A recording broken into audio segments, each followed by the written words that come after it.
ti kho rua tia kro ton mi na hi chana sao te ga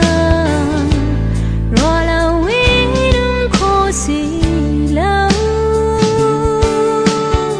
zai tin hen hi thil na hi ra tia ka rua to long ni phan khâu lo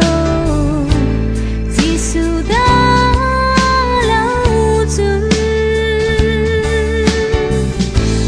cái căn nứt nước lắm rồi tu cho Giêsu Giêsu long long si Giêsu xin long long in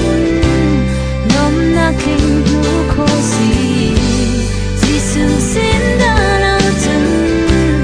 nom na gần kinh khâu lâu Giêsu xin long long in nom na kinh nu khó si hồi đó ruột về phần là tân min lắng hẳn câu la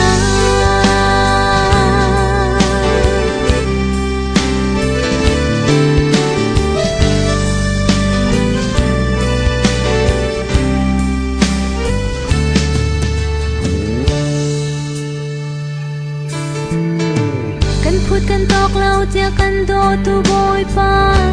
na viếng ngân zian